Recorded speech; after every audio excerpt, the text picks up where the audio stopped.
Welcome back for another Monster Monday, the best way to start your week. I'm having some issues over on the Monster Hunter Wilds frontier, but I should have a few builds ready to go for it following the conclusion of our March of the Machines. Before we get to that, I've got another bionic brawler in the form of Trapdoor.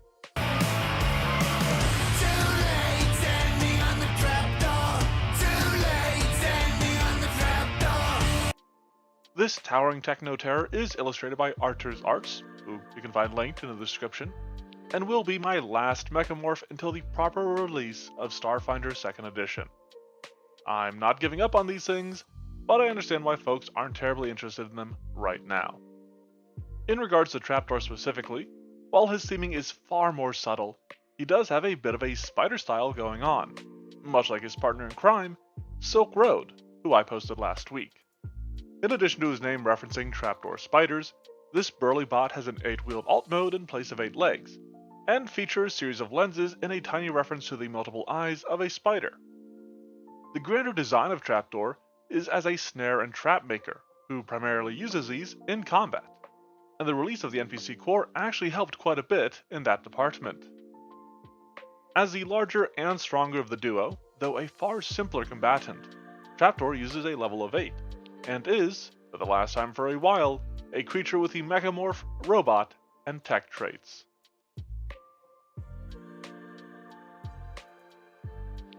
Taking off from the traits of this Techno-Titan, Trapdoor's considerable size and bulk affords him a high strength, which he mainly puts to use in bullying enemies around to get them out of position.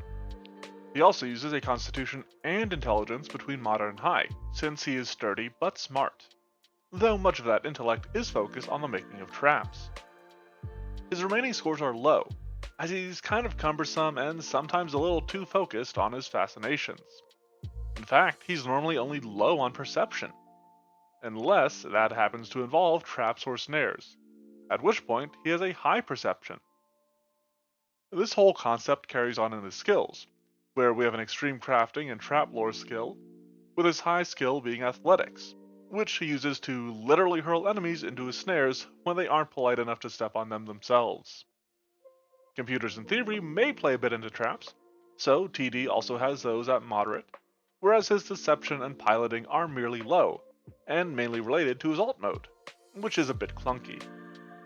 Speaking of clunky and chunky, let's talk defenses.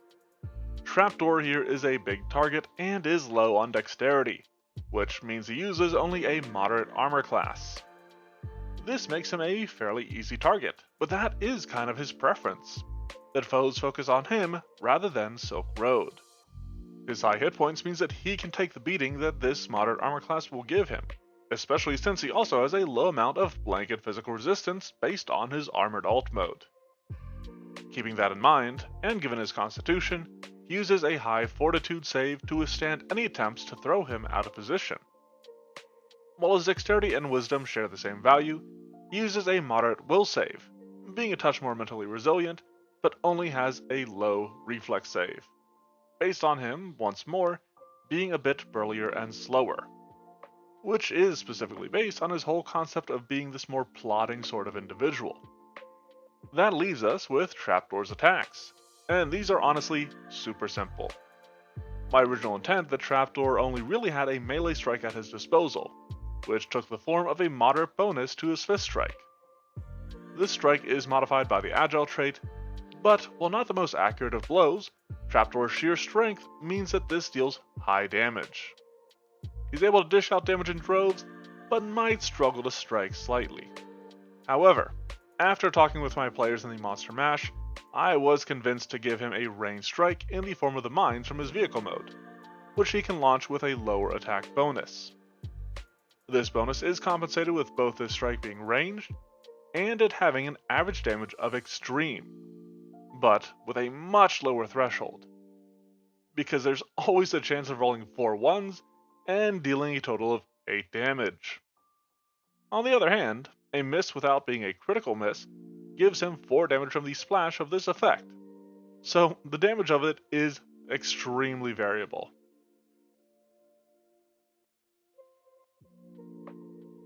However, neither of those are Trapdoor's main combat shticks. His primary ability, the central aspect of him, is his Snare Master.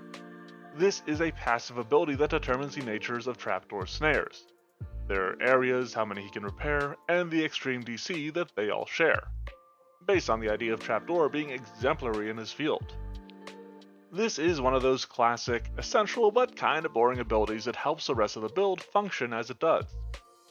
While Trapdoor can of course set up these snares outside of combat, he has a few abilities to use them in combat as well. The first of these is Deploy Snare, which borrows quite a bit from the Demolitionist featured in the NPC core book. This allows Trapdoor to lay down a snare as 2 actions, but establishes it can be any snare of his level or lower. While this covers a wide range of options, I personally think it's a good idea to look up a few that you want to use beforehand, which is what I did during the Monster Mash. Based on that aforementioned Demolitionist NPC, Trapdoor can instead take 3 actions when he uses this to try to hide one of his snares, requiring a moderate DC check to discover, if the players think to do so in the first place. Alternatively, Trapdoor can rig a snare to protect himself. Like Deploy Snare, he makes a snare of his level or lower, but instead of placing it on the ground, he affixes it to himself. He can activate this snare as a reaction when an enemy comes into contact with him, unleashing the effects of the snare solely upon whoever triggered it. It is a simple ability, but I thought it was a fun and interesting inclusion. Feel free to weigh in on that yourself. However, while enemies might trigger this simply in the course of combat with Trapdoor, you probably figure that these same foes can just walk around his deployed snares. And you're right. But that is where his high athletics can come into play. He can always shove or reposition enemies into his snares. This is perhaps best demonstrated by his Upheaval ability, which is actually based on a Mauler feat. This allows Trapdoor to shove or reposition up to 5 creatures within 15 feet of him, with a multiple attack penalty that increases only after all these checks are made. This allows him to throw multiple creatures into a single snare, or may even allow him to throw various enemies on different snares as he tears up the ground around them.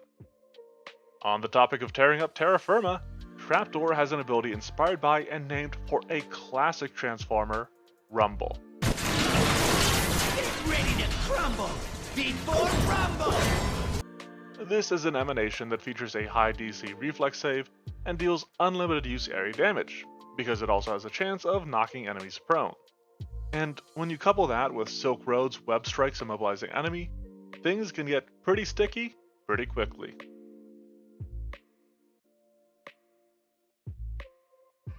Obviously, our mighty Mechamorph has the ability to morph into a machine, in this case, the Lariton K Mine Layer. I had to do some research to find a vehicle that I felt really fit this character, but I eventually stumbled upon the Baobab K Mine Layer that I thought was perfect. Naturally, we do have to rename it a bit for Starfinder, where I named it after a magmatic monstrosity from Pathfinder. It's a fairly straightforward vehicle. Not terribly fast, but heavy and well armored. I did debate a bit on how to design the mines it lays before deciding it was best to leave behind an area, and then it was mostly up to luck to avoid stepping on one of them. Now, if players carefully step, as in the actual action, through an area, they are able to evade the mines with far greater ease, at the cost of moving far, far slower.